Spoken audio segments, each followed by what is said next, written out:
ಈ ದಿನದಲ್ಲೂ ಕೂಡ ರಚನಾ ವೈಸಯ 15ನೇ ಅಧ್ಯಯನ ಮಾಡಬೇಕಾದ್ರೆ ಸ್ವಾಮಿ ನೀವು ಪವಿತ್ರ ಆತ್ಮದ ಮೂಲಕ ನಮ್ಮ ಜೊತೆ ಮಾತಾಡಿ ಈ ವಚನಗಳ ಮೂಲಕ ಏನು ನಮ್ಗೆ ತಿಳಿಸ್ಬೇಕು ಆ ಕಾರ್ಯಗಳನ್ನ ತಿಳಿಸಿ ಸ್ವಾಮಿ.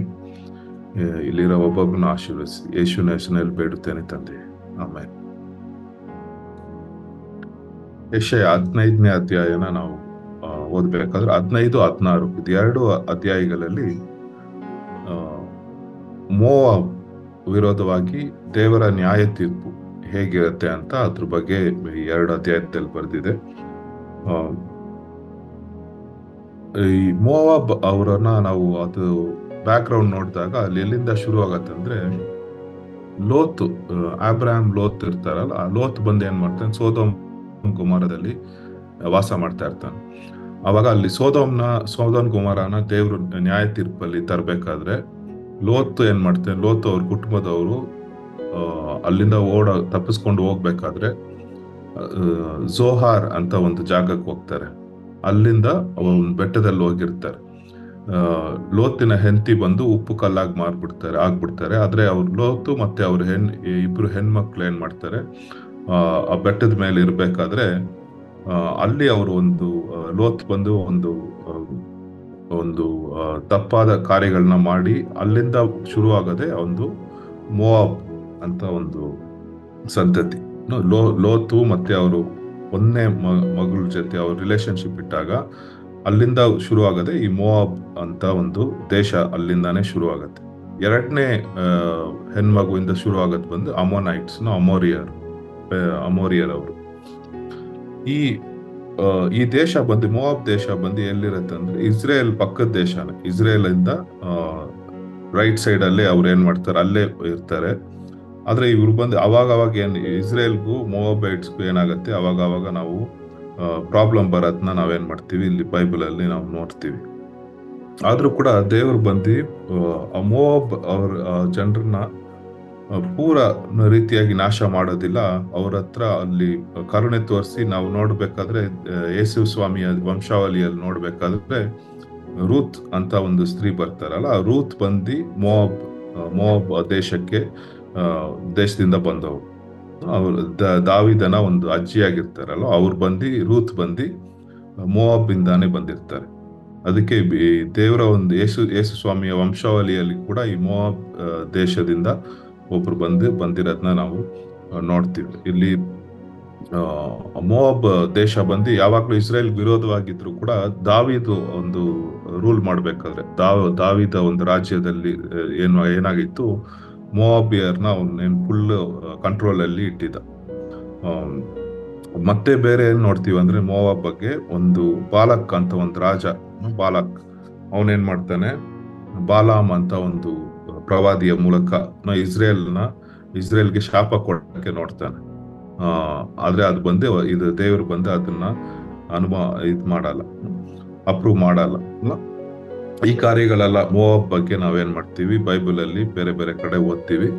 ಈ 15ನೇ ಅಧ್ಯಾಯದಲ್ಲಿ ಪ್ರವಾದನೆ ಏನ್ ಬರುತ್ತೆ ಅಂದ್ರೆ, ಮೋವಾಬ್ ಬಂದು ಹೇಗೆ ದೇವ್ರು ಬಂದು ಮೋವಾಬ್ ವಿರೋಧವಾಗಿ ನ್ಯಾಯ ತೀರ್ಪನ್ನ ತಗೊಂಡ್ ಬರ್ತಾರೆ ಅಂತ ಈ 15ನೇ ಅಧ್ಯಾಯದಲ್ಲಿ ನೋಡ್ತೀವಿ.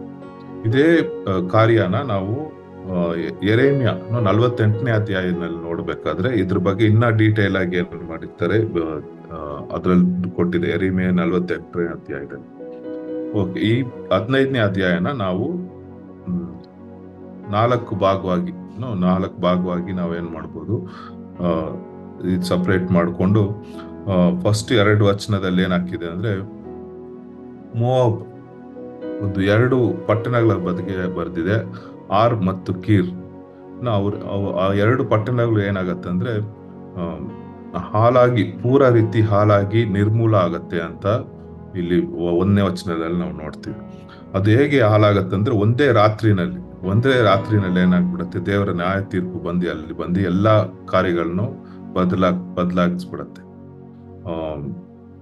ತುಂಬಾ ಟೈಮ್ ನಾವು ಅನ್ಕೊಂಡಿರ್ತೀವಲ್ಲ, ನಮಗೆ ಮನಶಾಂತರ ಒಂದಕ್ಕೆ ಟೈಮ್ ಇರತ್ತೆ, ನಾವು ಆ ತರ ಇಲ್ಲ. ದೇವ್ರ ನ್ಯಾಯ ತೀರ್ಪು ಬರ್ಬೇಕಾದ್ರೆ ಬೈಬಲ್ ಅಲ್ಲಿ ನಾವು ಅನೇಕ ಸಮಯಗಳು ನೋಡ್ತೀವಿ, ದೇವ್ರು ಬಂದು ವೆಯ್ಟ್ ಮಾಡ್ತಾ ಇರ್ತಾರೆ ಮನಶಾಂತರ ಒಂದಕ್ಕೆ. ಆದ್ರೆ ಅವ್ರ ನ್ಯಾಯ ತೀರ್ಪು ಬಂದು ಸಡನ್ ಆಗಿ ಬರತ್ತೆ ಅಂತ ನಾವು ಬೈಬಲ್ ಅಲ್ಲಿ ಬೇರೆ ಬೇರೆ ಕಡೆ ನೋಡ್ತೀವಿ. ಇಲ್ಲೂ ಕೂಡ ಮೋವಾಬ್ ದೇಶದವರು ದೇವರು ವಿರೋಧವಾಗಿ ಕೆಲವು ಕಾರ್ಯಗಳನ್ನ ಮಾಡಬೇಕಾದ್ರೆ ಅವರು ಪಟ್ಟಣಗಳು ಆರ್ ಮತ್ತು ಕೀರ್ ದೇಶ ಒಂದು ಪಟ್ಟಣದಲ್ಲಿ ಹೇಗೆ ನ್ಯಾಯ ತೀರ್ಪು ಬಂತಂದ್ರೆ ಸಡನ್ ಆಗಿ ಒಂದು ಕ್ಷಣದಲ್ಲಿ ಒಂದು ರಾತ್ರಿನಲ್ಲಿ ಏನಾಯ್ತು ಜಜ್ಮೆಂಟ್ ಬಂದು ಅಲ್ಲಿ ಬರೋದನ್ನ ನಾವು ನೋಡ್ತೀವಿ. ಒಂದು ರಾತ್ರಿನಲ್ಲಿ ಎಲ್ಲ ಏನಾಗ್ಬಿಟ್ಟಿರುತ್ತೆ, ಬದಲಾಗ್ಬಿಡತ್ತೆ.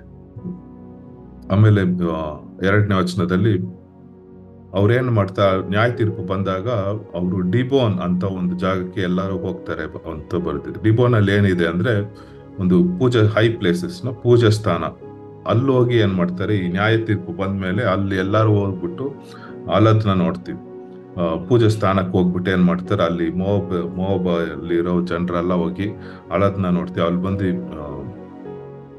ಗೋಲಾಡೋದನ್ನ ನಾವು ಏನ್ ಮಾಡ್ತೀವಿ, ಇಲ್ಲಿ ನೋಡ್ತಾ ಇದೀವಿ. ಗೋಲಾಡ್ತಾರೆ, ಎಲ್ಲರೂ ಸೇರಿ ಗೋಲಾಡೋದು. ಆಮೇಲೆ ನೆಬೋ ಮದೀಬಾ ಅಂತ ಒಂದು 2 ಜಾಗದಲ್ಲಿ ಕೂಡ ಏನ್ ಮಾಡ್ತಾರೆ, ಅಲ್ಲಿ ಹೋಗೋದನ್ನ ನಾವು ನೋಡ್ತೀವಿ.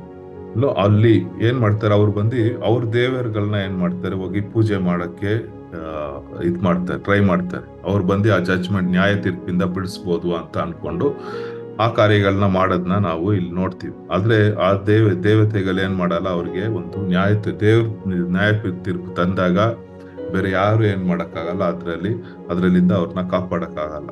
ಆಮೇಲೆ 2ನೇ ವಚನದಲ್ಲೇ ನಾವು ನೋಡ್ತೀವಿ, ಅಲ್ಲಿ ನೆಬೋ ಮದೀಬಾದಲ್ಲಿರೋ ಜನರೆಲ್ಲ ಏನ್ ಮಾಡ್ತಾರೆ ಅಂದ್ರೆ ಈ ನ್ಯಾಯ ತೀರ್ಪನ್ನ ನೋಡ್ಬಿಟ್ಟು ಅವ್ರ ತಲೆಗಳನ್ನ ಬೋಡ್ಸ್ತಾ ಇದ್ದಾರೆ. ತಲೆಗಳನ್ನ ಬೋಡ್ಸ್ಕೊಂಡು ಆಮೇಲೆ ಗಡ್ಡನ ಕತ್ತರಿಸ್ಕೊಂಡು ಅಲ್ಲಿ ಬಂದು ಅವರು ಅಲದ್ನ ನಾವು ನೋಡ್ತೀವಿ. ಅಷ್ಟೊಂದು ಕಠೋರವಾಗಿ ಏನಾಗ್ತಾ ಇದೆ, ದೇವರ ಒಂದು ನ್ಯಾಯ ತೀರ್ಪು ಇಲ್ಲಿ ಬರುತ್ತೆ. ದೇವ್ರ ನ್ಯಾಯ ತೀರ್ಪು ಏನಕ್ಕೆ ಬರುತ್ತೆ, ಆ ಕಾರ್ಯಗಳನ್ನ ಆಮೇಲೆ ನಾವು ನೋಡೋಣ. ಆದ್ರೆ ಇದು 1ನೇ ವಚನ 2ನೇ ವಚನದಲ್ಲಿ ಈ ಕಾರ್ಯಗಳೆಲ್ಲ ಬರ್ದಿದೆ. ಆರ್ ಮತ್ತು ಕೀರ್ ಪಟ್ಟಣ ಹೇಗೆ ಒಂದು ರಾತ್ರಿನಲ್ಲಿ ನಾಶ ಆಯ್ತು, ಮತ್ತೆ ಅವರು ಹೇಗೆ ಎಲ್ಲರೂ ಆ ಪೂಜಾ ಸ್ಥಾನಕ್ಕೆ ಹೋಗಿ ಈ ನ್ಯಾಯ ತೀರ್ಪು ಹೋಗ್ಬೇಕು ಅಂತ ಅಲದನ್ನ ನಾವು ನೋಡ್ತಾ ಇದೀವಿ. ಮತ್ತೆ ಅವ್ರ ಬೋರ್ಡ್ ಓಡಿಸ್ಕೊಂಡು ಗಡ್ಡಗಳನ್ನ ಕತ್ತರಿಸ್ಕೊಂಡು ಅವರು ಅಲದನ್ನ ಈ 1 ಮತ್ತು 2ನೇ ವಚನದಲ್ಲಿ ನಾವು ನೋಡ್ತೀವಿ. ಇಷ್ಟೊಂದು ಅವರು ಗೋಲಾಟ ಮಾಡಿದ್ರು ಕೂಡ ನ್ಯಾಯ ತೀರ್ಪು ಬಂದು ಅಲ್ಲಿಂದ ಹೋಗಿಲ್ಲ. ಆಮೇಲೆ ಈ 3ನೇ ವಚನದಿಂದ ನಾವು ನೋಡ್ಬೇಕಾದ್ರೆ ಗೋಣಿ ಚೀಲನ ಅವರು ಹಾಕೊಂಡು ಏನ್ ಮಾಡ್ತಾರೆ, ಒಂದು ಮನೆಗಳ ಮೇಲಿಂದ ಹತ್ಕೊಂಡು ಮನೆ ಮೇಲಿಂದ ಏನ್ ಮಾಡ್ತಾರೆ, ಅಲದ್ನ ನಾವು ನೋಡ್ತಾ ಇದ್ವಿ. ಕಣ್ಣೀರಿಂದ ಏನ್ ಮಾಡ್ತಾ ಇದ್ದಾರೆ ಅಂದ್ರೆ ಇಲ್ಲಿ ಮೋವಾಬ್ ಅಲ್ಲಿರೋರು ಅಲದ್ನ ನಾವು ನೋಡ್ತಾ ಇದ್ವಿ. ಅವರು ಹೇಗೆ ಅಳ್ತಾ ಇದ್ದಾರೆ ಅಂದ್ರೆ ಹೆಷ್ಬೋನ್ ಆಮೇಲೆ ಎಲ್ಲೇಲಾ ಅಂತ ಒಂದು 2 ಜಾಗ ಇದೆ, ಅಲ್ಲಿ ತನಕ ಅವ್ರದ್ದು ಎಷ್ಟೋ ದೂರದಲ್ಲಿ ಕೂಡ ಅವ್ರು ಅಲೋ ಒಂದು ಶಬ್ದನ ಕೇಳ್ಸುತ್ತೆ ಅಂತ ಇಲ್ಲಿ ಹೇಳ್ತಾ ಇದ್ದಾರೆ. ಯಾರು ಅಳ್ತಾ ಇದ್ದಾರೆ ಅಂದ್ರೆ ಜನರು ಮಾತ್ರ ಅಲ್ಲ, ಅಲ್ಲಿರೋ ಸೈನ್ಯದಲ್ಲಿ ಇರ್ತಾರಲ್ಲ, ಮೋವಾಬ್ ಸೈನ್ಯದವರು, ಅವರು ಕೂಡ ಅವ್ರು ಏನ್ ಮಾಡ್ತಾರೆ, ಹೃದಯ ಒಂದು ಗೊಂದಲ ಹೊಂದಿ ಅವರು ಅಳದ್ನ ನಾವು ಇಲ್ಲಿ ನೋಡ್ತೀವಿ. ಅದು ಬಂದು ಎಷ್ಟೊಂದು ದೂರದಲ್ಲಿ ಅಲ್ಲಿ ಕೇಳಿಸ್ತಾ ಇದೆ. ದೇವ್ರ ನ್ಯಾಯ ತೀರ್ಪು ಬಂದಾಗ ನಾವು ದೇವ್ರು ಬಂದು ಫಸ್ಟ್ ಚಾನ್ಸ್ ಕೊಡ್ತಾರೆ ನಮ್ಗೆ, ಎಷ್ಟೊಂದು ಒಂದು ಚಾನ್ಸ್ ಕೊಟ್ಟಿರ್ತಾರೆ ನಾವು ಮನಶಾಂತರ ಹೊಂದಕ್ಕೆ. ಆ ಟೈಮಲ್ಲಿ ನಾವು ಈ ಕಾರ್ಯ ಎಲ್ಲ ಮಾಡಿರ್ಬೇಕಿತ್ತು ಅಲ್ಲ. ತಾಳ್ಮೆಯಿಂದ ದೇವರ ಒಂದು ವಾಕ್ಯನ ಸ್ವೀಕರಿಸಿಕೊಂಡು ಮತ್ತೆ ಮನಶಾಂತರ ಹೊಂದಿ ಈ ಆಲ ಕಾರ್ಯಗಳೆಲ್ಲ ಅವಾಗ ಮಾಡಿದ್ರೆ ಏನಾಗ್ಬೋದಿತ್ತು, ದೇವ್ರು ಬಂದು ನಮ್ಮ ಆ ಟೈಮಲ್ಲಿ ಕ್ಷಮಿಸ್ತಾ ಇದ್ರು. ಆದ್ರೆ ಒಂದು ನ್ಯಾಯ ತೀರ್ಪಿನ ಸಮಯದಲ್ಲಿ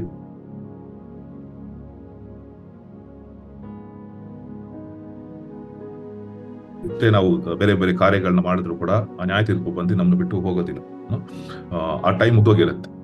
ಅದೇ ಈ ಲೋಕದಲ್ಲಿ ನಾವು ನೋಡ್ಬೇಕಾದ್ರೆ ಎಷ್ಟೊಂದು ಜನರು ಮನಶಾಂತರ ಬಂದು ಈ ಅವ್ರಿಗೆ ಎಷ್ಟೊಂದು ಚಾನ್ಸ್ ಇರುತ್ತೆ, ಅವ್ರ ಜೀವಂತ ಪೂರ್ತಿ ಏನಾಗ್ಬೋದು ಮನಶಾಂತರ ಹೊಂದ್ಬೋದಿತ್ತು. ಆದ್ರೆ ಅವ್ರ ಮನಶಾಂತರ ಹೊಂದೇ ಹೋಗ್ದ ಅವ್ರ ಹೃದಯನ ಕಠಿಣ ಮಾಡ್ಕೊಂಡೇ ಇದ್ರೆ ದೇವ್ರ ನ್ಯಾಯ ತೀರ್ಪು ಬಂದ ಮೇಲೆ ಆ ಟೈಮಲ್ಲಿ ಏನು ಮಾಡಕ್ಕಾಗಲ್ಲ. ಮೋವಾಬ್ ದೇಶದಲ್ಲಿ ಇದೇ ಕಾರ್ಯಗಳನ್ನ ಐಸಾಯ ಪ್ರವಾದಿ ಏನ್ ಮಾಡ್ತಾ ಇದ್ರೆ ಭವಿಷ್ಯದ್ವಾಣಿಯಾಗಿ ಇಲ್ಲಿ ಹೇಳದ್ನ ನಾವು ನೋಡ್ತಾ ಇದೀವಿ. ಈ ಕಾರ್ಯಗಳೆಲ್ಲ ಐಸಾಯ ಹೇಳ್ತಾ ಇದ್ದಾರಲ್ಲ 15ನೇ ಅಧ್ಯಾಯದಲ್ಲಿ, ಈ ಕಾರ್ಯಗಳೆಲ್ಲ ನೆರವೇರ್ತು. 2 ವರ್ಷದಲ್ಲಿ ಐಸಾಯ ಹೇಳಿ 2 ವರ್ಷದಲ್ಲಿ ಈ ಕಾರ್ಯಗಳೆಲ್ಲ ನೆರವೇರೋದನ್ನ ನಾವು ನೋಡ್ತೀವಿ.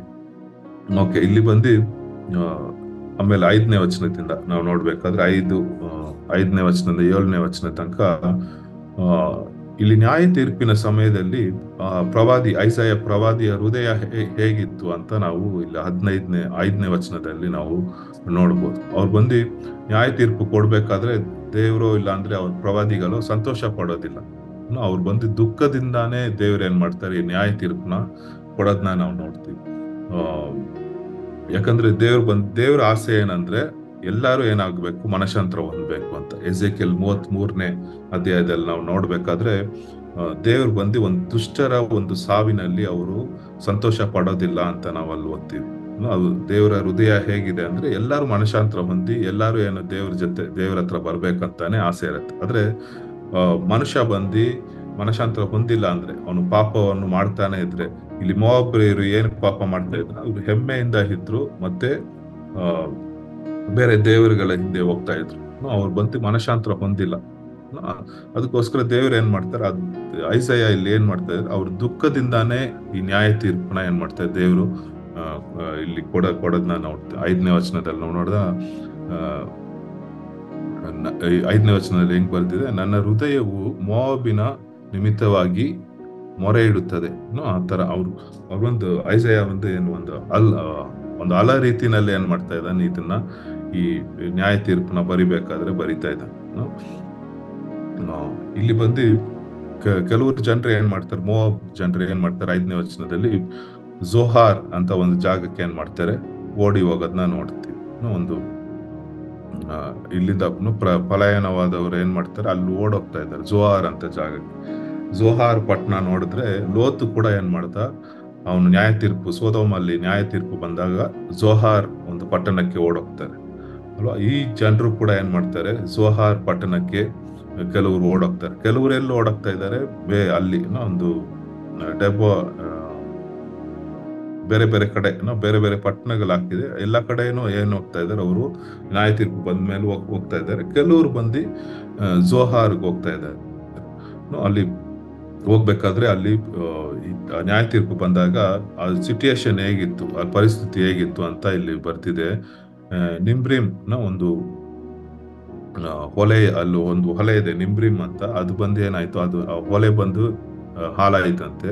ಆಮೇಲೆ ಅಲ್ಲಿರೋ ಒಂದು ಹಸಿ ಹುಲ್ಲುಗಳೆಲ್ಲ ಏನಾಗೋಯ್ತು, ಬಾಡಿ ಹೋಯ್ತು. ಹಸಿಯಾಗಿದ್ದ ಹುಲ್ಲುಗಳೆಲ್ಲ ಬಾಡಿ ಹೋಯ್ತು. ಅಲ್ಲಿ ಬಂದು ನೀರಿಲ್ಲ, ಹಸಿರು ಇಲ್ಲ. ಆ ಕಾರ್ಯಗಳೆಲ್ಲ ಏನಾಗತ್ತೆ, ನ್ಯಾಯ ತೀರ್ಪಲ್ಲಿ ನಡೆಯೋದನ್ನ ನಾವು ನೋಡ್ತೀವಿ. ಅವ್ರು ಎಷ್ಟು ಸೇರ್ಸಿಟಿ ಇದ್ರು ಮೋವಾಬ್ ದೇಶದಲ್ಲಿ ವಾಸ ಮಾಡೋರು, ಅವರೆಲ್ಲ ಅದೆಲ್ಲ ಎತ್ಕೊಂಡು ಏನ್ ಮಾಡ್ತಾ ಇದ್ದಾರೆ, ಒಂದು ನದಿನ ದಾಟ್ಕೊಂಡು ಹೋಗೋ ತರ ಏನ್ ಮಾಡ್ಬಿಡ್ತು, ಅವ್ರ ಪರಿಸ್ಥಿತಿ ಬಂದ್ಬಿಡ್ತು. ಈ ನ್ಯಾಯ ತೀರ್ಪು ಬಂದಾಗ ಅದು ಅವ್ರು ಏನೇನು ಸೇರ್ಸಿದ್ರು ಆ ಕಾರ್ಯಗಳೆಲ್ಲ ಏನ್ ಮಾಡ್ಬೇಕಿತ್ತು, ಬಿಟ್ಟು ಹೋಗ್ಬೇಕಿತ್ತು. ಏನೇನು ಅವ್ರ ಕೈಯಲ್ಲಿ ತಗೊಂಡೋಗೋ ಕಾರ್ಯಗಳು ಕೂಡ ಅವ್ರಿಗೂ ಸರಿಯಾಗಿ ತಗೊಂಡೋಗಕ್ ಆಗ್ತಾ ಇಲ್ಲ. ಅಲ್ಲಿರೋ ಒಂದು ಪರಿಸ್ಥಿತಿನೇ ಏನಾಗ್ಬಿಡ್ತು, ಫುಲ್ ಚೇಂಜ್ ಆಗ್ಬಿಡ್ತು. ದೇವ್ರ ನ್ಯಾಯ ತೀರ್ಪು ಬಂದಾಗ ಎಲ್ಲ ಪರಿಸ್ಥಿತಿನೇ ಏನಾಗ್ಬಿಡ್ತು, ಅಲ್ಲಿ ಬದಲಾಗೋದನ್ನ ನಾವು ನೋಡ್ತೀವಿ. ಆಮೇಲೆ 8ನೇ ವಚನದಿಂದ 8ನೇ ವಚನ 9ನೇ ವಚನದಲ್ಲಿ ನೋಡಿದ್ರೆ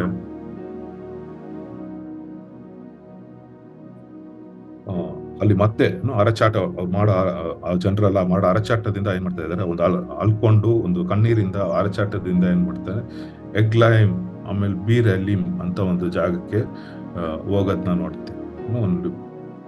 ಅಲ್ಲಿ ನೋಡಿದ್ರೆ ಅಲ್ಲೊಂದು ನದಿ ಇದೆ, ವಾಟರ್ ದಿಮೋನ್ ಅಂತ ಒಂದು ನದಿ, ದಿಮೋನ್ ಪಟ್ಟಣ ಹತ್ರ ಒಂದು ನದಿ ಹೋಗ್ತಾ ಇದೆ. ಆ ನದಿ ಪೂರ ಏನಾಗ್ತಾ ಇದೆ ಅಂದ್ರೆ ರಕ್ತಮಯವಾಗಿ ಆಗ್ಬಿಟ್ಟಿದೆ ಅಂತ ಇದೆ. ಯಾಕಂದ್ರೆ ನ್ಯಾಯ ತೀರ್ಪು ಈ ದೇಶದ ಮೇಲೆ ಹೇಗ್ ಬರ್ತಾ ಇದೆ ಅಂದ್ರೆ, ಅಸಿರಿಯಾ ಅಂತ ಒಂದು ದೇಶ ಇದೆ. ಅಸಿರಿಯಾ ಬಂದು ಏನಾಗತ್ತೆ, ಅಸಿರಿಯಾ ದೇಶ ಬಂದು ಪೂರ ಲೋಕನೇ ನಾವು ಬಂದು ಆಳ್ವಿಕೆ ಮಾಡ್ಬೇಕು ಅಂತ ಅವ್ರಿಗೆ ಒಂದು ಉದ್ದೇಶದಿಂದ ಏನ್ ಮಾಡ್ತಾರೆ, ಎಲ್ಲಾ ದೇಶಗಳನ್ನು ಅವರು ಆಕ್ರಮಣ ಮಾಡ್ತಾ ಇದ್ದಾರೆ. ಆ ಸಮಯದಲ್ಲಿ ಇಲ್ಲಿ ಮೋವಾಬ್ ದೇಶವನ್ನು ಕೂಡ ಆಕ್ರಮಣ ಮಾಡ್ಬೇಕಾದ್ರೆ ಈ ದಿಮೋನ್ ಒಂದು ನದಿ ಏನಾಗ್ತಾ ಇದೆ, ರಕ್ತಮಯವಾಗಿ ಇಲ್ಲಿ ಕಾಣಲ್ಪಡೋದನ್ನ ನಾವು ನೋಡ್ತೀವಿ. ಒಂದು ದೇವರು ಬಂದು ಈ ಬಾಧೆಗಳ ಮೂಲಕ ಏನ್ ಮಾಡ್ತಾ ಇದಾರೆ, ಅವ್ರಿಗೆ ನ್ಯಾಯ ತೀರ್ಪನ ತರದ್ನ ನೋಡ್ತಾ ಇದ್ದಾರೆ. ಆಮೇಲೆ ಲಾಸ್ಟ್ ಆಗಿ ನಾವು ನೋಡಿದ್ರೆ ಲಾಸ್ಟ್ ವಚನದಲ್ಲಿ ಕೆಲವರು ಬಂದು ಏನ್ ಮಾಡ್ತಾರೆ, ಈ ನ್ಯಾಯ ತೀರ್ಪನ ಅವರು ತಪ್ಪಿಸ್ಕೊಂಡು ಹೋಗ್ಬೇಕು ಅಂತ ಬೇರೆ ಕಡೆ ಓಡೋಗಕ್ಕೆ ಟ್ರೈ ಮಾಡ್ತಾರೆ. ಒಂದು ಈ ಬಾಧೆನ ತಪ್ಪಿಸ್ಕೋಬೇಕಂತ ಅವ್ರು ಬಂದು ಈ ಅಸಿರಿಯಾ ಒಂದು ಸೇನೆ ಸೇನೆಯಿಂದ ಏನ್ ಮಾಡ್ತಾರೆ, ಅವರು ಒಂದು ಓಡೋಕ್ಕೆ ನೋಡ್ತಾರೆ. ಆದ್ರೆ ಅಲ್ಲೂ ಕೂಡ ಏನಾಗುತ್ತೆ, ಸಿಂಹಗಳು ಬಂದು ಲಾಸ್ಟ್ ವಚನದಲ್ಲಿ ನಾವು ನೋಡ್ಬೇಕಾದ್ರೆ ಸಿಂಹಗಳು ಬಂದು ಏನಾಗತ್ತೆ ಅಂದ್ರೆ ಅವ್ರನ್ನ ತಿಂದ್ಬಿಡತ್ತೆ ಅಂತ ಅಲ್ಲಿ ಏನ್ ಮಾಡ್ತಾರೆ, ಸಿಂಹಗಳ ಮೂಲಕ ದೇವ್ರ ನ್ಯಾಯ ತೀರ್ಪನ್ನ ಅಲ್ಲಿ ತರದ್ನ ನಾವು ನೋಡ್ತೀವಿ. ನಾವು ಯಾವ ರೀತಿಯಾಗಿಯೂ ಈ ನ್ಯಾಯ ತೀರ್ಪನ್ನ ತಪ್ಪಿಸ್ಕೊಳ್ಳಕ್ಕೆ ಸಾಧ್ಯವಾಗೋದಿಲ್ಲ. ಯಾಕಂದ್ರೆ ದೇವ್ರು ಬಂದು ಈ ಕೊಟ್ಟ ಒಂದು ನ್ಯಾಯ ತೀರ್ಪು ಅನ್ನೋದು ಏನಾಗುತ್ತೆ ಅಲ್ಲಿ ನೆರವೇರೋದನ್ನ ನಾವು ನೋಡ್ತೀವಿ. ಮೋವಾಬ್ ದೇಶದ ವಿರೋಧವಾಗಿ ನಾವು ಈ ಕಾರ್ಯಗಳಿಂದ ಏನ್ ಕಲ್ತ್ಕೋಬಹುದಂದ್ರೆ, ಒಂದಿನ ನಾವು ಕೂಡ ನ್ಯಾಯ ತೀರ್ಪಿಗೆ ಬರ್ಬೇಕು ಅಲ್ವಾ. ಅದು ಬಂದು ವಚನ ಏನ್ ಹೇಳುತ್ತಂದ್ರೆ, ಮನುಷ್ಯ ಬಂದು ಒಂದು ಸಲ ಮಾಡ್ತಾನೆ, ಅವ್ನು ಜೀವಿಸ್ತಾನೆ, ಆಮೇಲೆ ಮರಣ ಹೊಂದ್ತಾನೆ. ಮರಣದ ನಂತರ ಏನಾಗತ್ತೆ, ಅವನ ಜೀವನದಲ್ಲಿ ನ್ಯಾಯ ತೀರ್ಪು ಬರುತ್ತೆ. ಕೆಲವ್ರಿಗೆ ಬಂದು ಆದ್ರೆ ದೇವ್ರು ಬಂದು ಏನ್ ಇಷ್ಟ ಅಂದ್ರೆ, ಎಲ್ಲಾರು ಏನ್ ಮಾಡ್ಬೇಕು, ಮನಶಾಂತರ ಹೊಂದ್ಬೇಕು. ಅವ್ರ ಮರಣದ ಮುಂಚೆಗೆ ಎಷ್ಟು ಬೇಗ ನಾವು ಮನಶಾಂತರ ಹೊಂದ್ತೀವೋ ಅಷ್ಟು ಒಳ್ಳೇದು. ಯಾಕಂದ್ರೆ ನಾವು ಬೇಗ ಮನಶಾಂತರ ಹೊಂದಿದ್ರೆ, ಒಂದ್ ಮನುಷ್ಯ ಬಂದು ದೇವ್ರಿಗೋಸ್ಕರ ಅವನೇನ್ ಮಾಡೋದು, ಜೀವಿಸಿದ್ರೆ ಎಷ್ಟೊಂದು ಕಾರ್ಯಗಳನ್ನ ಅವನೇನ್ ಮಾಡ್ಬೋದು, ದೇವ್ರಿಗೋಸ್ಕರ ಈ ಲೋಕದಲ್ಲಿ ಇರ್ಬೇಕಾದ್ರೆ ಮಾಡ್ಬೋದು. ಬೇರೆಯವ್ರಿಗೆ ಆಶೀರ್ವಾದವಾಗಿರ್ಬೋದು, ದೇವರ ಚಿತ್ತಾನ ಮಾಡ್ಬೋದು. ದೇವರು ಏನೇನು ಮಾಡಕ್ಕೆ ಇಷ್ಟಪಡ್ತಾರೋ ಆ ಕಾರ್ಯಗಳನ್ನ ಮನುಷ್ಯ ಬಂದು ಮಾಡ್ಬೋದು. ಆದ್ರೆ ಅವ್ನ ಮನಶಾಂತರ ಹೊಂದದೆ ಒಂದು ಹೃದಯನ ಒಂದು ಕಠಿಣವಾಗಿ ಇಟ್ಕೊಂಡು ಅವನೊಂದು ಸ್ವಾರ್ಥಿಯಾಗಿ ಈ ಲೋಕದಲ್ಲಿ ಜೀವಿಸ್ಬೇಕಾದ್ರೆ ಒಂದಿನ ಏನಾಗತ್ತೆ, ಅವ್ರಿಗೆ ನ್ಯಾಯ ತೀರ್ಪು ಬಂದೇ ಬರುತ್ತೆ. ಈ ಲೋಕದಲ್ಲಿ ಬರುತ್ತೆ, ಇಲ್ಲ ಅಂದ್ರೆ ಅವ್ನ ಮರಣ ಹೊಂದಿದ್ಮೇಲೆ ಖಂಡಿತ ಬರುತ್ತೆ. ಈ ಮೋವಾಬ್ ಅವರು ಹೇಗೆ ತಪ್ಸ್ಕೊಂಡು ಹೋಗಕ್ಕೆ ನೋಡಿದ್ರು ನ್ಯಾಯ ತೀರ್ಪಿಂದ, ಎಲ್ಲೂ ಕೂಡ ಅವ್ರು ಏನ್ ಮಾಡಕ್ಕಾಗಿಲ್ಲ, ತಪ್ಪಿಸ್ಕೊಂಡು ಹೋಗಕ್ಕಾಗಿಲ್ಲ. ಅದು ಎಷ್ಟೇ ಒಂದು ಎಷ್ಟು ಗೋಲಾಟ ಅವರು ಆಳ್ತಾ ಇದ್ರು, ಇಲ್ಲ ಬೇರೆ ಬೇರೆ ಕಡೆ ಅವ್ರು ತಪ್ಪಿಸ್ಕೊಂಡು ಓಡೋಗ್ಬೇಕು ಅಂತ ಓಡೋಗ್ತಾ ಇದ್ರು, ಎಲ್ಲೂ ಕೂಡ ಅವರು ಹೋಗಕ್ಕಾಗಿಲ್ಲ ಅಂತ ನಾವು ಇಲ್ಲಿ ನೋಡ್ತೀವಿ. ಅವ್ರು ನಮ್ಮ ಮನಸ್ಸಲ್ಲಿ ಏನಿರ್ಬೇಕು, ನ್ಯಾಯ ತೀರ್ಪು ಬಂದು ಒಂದಿನ ಇರತ್ತೆ. ದೇವ್ರು ಬಂದು ಅವರು ಸಾವ್ರಿನ್, ಅವ್ರು ಬಂದು ಎಲ್ಲಾ ಕಾರ್ಯಗಳು, ಎಲ್ಲಾ ದೇಶಗಳಲ್ಲೂ ಒಂದು ರಾಜರೀಗ ಏನ್ ಮಾಡ್ತಾರೆ, ದೇವ್ರು ಮಾಡ್ತಾ ಇದ್ದಾರೆ, ಒಂದು ಆಳ್ವಿಕೆ ಮಾಡ್ತಾ ಇದ್ದಾರೆ. ಅವ್ರು ಬಂದು ದೇಶಗಳನ್ನ ಆಮೇಲೆ ಒಂದು ಮನುಷ್ಯರನ್ನ ಅವರು ಕಾರ್ಯಕ್ಕೆ ತಕ್ಕಂತೆ ಏನ್ ಮಾಡ್ತಾರೆ, ಒಂದು ನ್ಯಾಯ ತೀರ್ಪನ್ನ ಕೊಡೋ ಒಂದು ದೇವರಾಗಿದ್ದಾರೆ. ಆದ್ರೆ ನಾವು ಯೇಸು ಸ್ವಾಮಿಯ ಮೂಲಕ ಏನಾಗ್ಬೋದು, ಈ ನ್ಯಾಯ ತೀರ್ಪಿಂದ ಹೊರಗೆ ಬಂದ್ಬಿಡ್ಬೋದು. ಯೇಸು ಸ್ವಾಮಿನ ಅಂಗೀಕರಿಸ್ಬೇಕಾದ್ರೆ ಅವ್ರ ರಕ್ತದಿಂದ ನಾವು ಪಾಪ ಕ್ಷಮಾಪಣೆ ಹೊಂದಿದಾಗ ಈ ನ್ಯಾಯ ತೀರ್ಪಿಂದ ನಾವು ತಪ್ಪಿಸ್ಕೋಬಹುದು. ಆದ್ರೆ ನಾವು ಬಂದ ಯೇಸು ಸ್ವಾಮಿನ ಅಂಗೀಕಾರ ಮಾಡಿಲ್ಲ, ಇಲ್ಲಾಂದ್ರೆ ನಾವು ಚೇಂಜ್ ಆಗಕ್ಕೆ ರೆಡಿ ಇಲ್ಲ ಅಂದ್ರೆ ನ್ಯಾಯ ತೀರ್ಪಿಂದ ಯಾರು ಸಹ ನಮ್ಮನ್ನ ಕಾಪಾಡಕ್ಕೆ ಆಗೋದಿಲ್ಲ. ಇಲ್ಲಿ ಬಂದು ಮೋವಾಬ್ ಅವರು ಎಷ್ಟು ಆಳೋದನ್ನ, ಎಷ್ಟು ನಾಶ ಆಗೋದನ್ನ, ಆ ದೇಶ ಮಾತ್ರ ಅಲ್ಲ, ಅವರು ಕುಟುಂಬಗಳು, ಎಲ್ಲ ಕಾರ್ಯಗಳನ್ನು ನಾಶ ಹೊಂದೋದನ್ನ ನಾವು ಇಲ್ಲಿ ಈ ಅಧ್ಯಾಯದಲ್ಲಿ ನಾವು ಓದ್ತೀವಿ. ಅದಕ್ಕೆ ನಾವು ಏನ್ ಮಾಡ್ಬೇಕಂದ್ರೆ, ಫಸ್ಟ್ ಕಾರ್ಯ ಬಂದು ತಾಳ್ಮೆ. ಒಂದು ಮನುಷ್ಯಂತರ ಹೊಂದ್ಬೇಕಂದ್ರೆ ಅವ್ರು ಬಂದು ತಾಳ್ಮೆ ಆಗಿರ್ಬೇಕು. ತಾಳ್ಮೆಯಿಂದ ಏನಾಗ್ಬೇಕು, ನಾನು ಪಾಪ ಮಾಡಿದ್ದೀನಿ ದೇವ್ರೆ ಅಂತ ಏನ್ ಮಾಡ್ಬೇಕು, ಅವನು ಒಪ್ಕೊಂಡು ಆ ತಾಳ್ಮೆಯಿಂದ ಅವನು ದೇವ್ರ ಮುಂದೆ ನಡೆದ್ರೆ ದೇವ್ರ ಏನ್ ಮಾಡ್ತಾರೆ, ಅವಾಗ ಯಾರೇ ಮನುಷ್ಯನಾಗಿದ್ರು, ಯಾವುದೇ ಒಂದು ದೊಡ್ಡ ಪಾಪಗಳನ್ನ ಮಾಡಿದ್ರು ಕೂಡ ದೇವ್ರ ಏನ್ ಮಾಡ್ತಾರೆ, ಕ್ಷಮಿಸಲು ಶಕ್ತನಾಗಿದ್ದಾನೆ. ನಾವು ಬಂದು ಈ ಕಾಲದಲ್ಲಿ ನ್ಯಾಯ ತೀರ್ಪಲ್ಲಿ ಹೋಗ್ಬಾರ್ದಂದ್ರೆ ತಾಳ್ಮೆಯಿಂದ ಮನಶಾಂತರ ಹೊಂದಿ ದೇವ್ರ ಮೇಲೆ ಒಂದು ಭರವಸೆನ ಇಟ್ರೆ ಅವ್ರೇನ್ ಮಾಡ್ತಾರೆ, ಒಂದು ಕನಿಕರೆ ಮರ್ಸಿ ತೋರಿಸಿ ಏನ್ ಮಾಡ್ತಾರೆ, ದೇವ್ರು ಬಂದು ನಮ್ಮನ್ನ ಆ ಕಾರ್ಯಗಳಿಂದ ಬಿಡಿಸ್ತಾರೆ. ನಾವು ಅದೇ ಕಾರ್ಯಗಳನ್ನ ಈ ಅಧ್ಯಾಯದಲ್ಲಿ ನೋಡ್ತೀವಿ. ನಾವು ಬಂದು ಪ್ರಾರ್ಥನೆ ಮಾಡಿ ಈ ವಚನನ, ಇವತ್ತು ಡಿವೋಷನ್ ಮುಗಿಸೋಣ. ದೇವರೇ, ಈ ಬೆಳಗ್ಗೆ ವೇಳೆ ಕೂಡ ರಜಾ, ನಾವು ಮೋವಾಬ್ ಒಂದು ದೇಶಕ್ಕೆ ಹೇಗೆ ನಿಮ್ಮ ನ್ಯಾಯ ತೀರ್ಪು ಬಂತು, ಅವರು ಮಾಡಿದ ಕಾರ್ಯಗಳು ನಿಮಿತ್ತವಾಗಿ ಹೇಗೆ ನ್ಯಾಯ ತೀರ್ಪು ಬಂತು ಅಂತ ನೀವು ಕಲಿಸ್ಕೊಟ್ಟಿದ್ದಕ್ಕಾಗಿ ಸ್ತೋತ್ರ ಸ್ವಾಮಿ. ರಾಜ, ನಮ್ಮ ಜೀವನದಲ್ಲಿ ನಾವು ಈ ಲೋಕದಲ್ಲಿ ಜೀವಿಸಬೇಕಾದ್ರೆ ಸ್ವಾಮಿ, ನಿಮ್ಮ ನ್ಯಾಯ ತೀರ್ಪಿಗೆ ಒಳಗಾಗದೆ ರಾಜ, ನಾವು ತಾಳ್ಮೆಯಿಂದ ಮನಶಾಂತರ ಹೊಂದಿ ಸ್ವಾಮಿ, ನಿಮ್ಮ ಚಿತ್ತವನ್ನು ಮಾಡುವ ಮಕ್ಕಳಾಗಿ ಈ ಲೋಕದಲ್ಲಿ ಜೀವಿಸ್ಬೇಕಂತ ನಾವು ಪ್ರಾರ್ಥನೆ ಮಾಡ್ತೀವಿ ಸ್ವಾಮಿ. ರಾಜ, ಅನುದಿನವೂ ನಿಮ್ಮ ವಚನದಂತೆ ನಡೆಯಲು ನಿಮ್ಮ ಆತ್ಮದಿಂದ ತುಂಬಿ ಸ್ವಾಮಿ, ನಾವು ನಮಗೆ ಶಕ್ತಿಯನ್ನು ಕೊಟ್ಟು ಸ್ವಾಮಿ, ನಿಮ್ಮ ಚಿತ್ತವನ್ನು ನಮಗೆ ತಿಳಿಸಿ ಆ ಕಾರ್ಯಗಳನ್ನು ಮಾಡಲು ರಾಜ ನೀವು ನಮಗೆ ಕೃಪೆ ಕೊಡಿ ಸ್ವಾಮಿ. ರಾಜ, ನೀವು ನ್ಯಾಯ ತೀರ್ಪು ಕೊಡ್ಬೇಕಾದ್ರೆ ಸಮಯದಲ್ಲೂ ಕೂಡ ನೀವು ಒಂದು ಹೃದಯ ಒಂದು ಕಷ್ಟಪಟ್ಟಿನೇ ನಾವು ಆ ನ್ಯಾಯ ತೀರ್ಪನ್ನ ಕೊಡ್ತೀರಾ ಅಂತ ನಾವು ಇವತ್ತು ತಿಳ್ಕೊಂಡಿ ಸ್ವಾಮಿ. ಈ ಮೋವಾಬ್ ದೇಶದವರಂತೆ ನಾವು ಇರದೆ ಸ್ವಾಮಿ, ನಾವು ಒಂದು ನಿಮ್ಮ ನಿಮ್ಮ ನಿಮ್ಮನ್ನು ಒಳ್ಳೆ ಒಂದು ಹೃದಯದಿಂದ ಹುಡುಕಲು ನಿಮ್ಮ ಜೊತೆ ಇರಲು ಕೃಪೆ ಮಾಡಿಕೊಡಿ. ಈ ಝೂಮ್ ಕಾಲಲ್ಲಿರೋ ಒಬ್ಬೊಬ್ರು ಆಶೀರ್ವದಿಸಿ ಸ್ವಾಮಿ. ಬರ ದಿನಗಳೇ ನಿಮ್ಮ ಚಿತ್ತವನ್ನು ಮಾಡುವ ಮಕ್ಕಳಾಗಿ ನಮ್ಮನ್ನು ಮಾರ್ಪಡಿಸಿ ಆಶೀರ್ವದಿಸಿ. ಯೇಸುವಿನ ಹೆಸರಿನಲ್ಲಿ ಬೇಡುತ್ತೇನೆ ತಂದೆ, ಆಮೆನ್.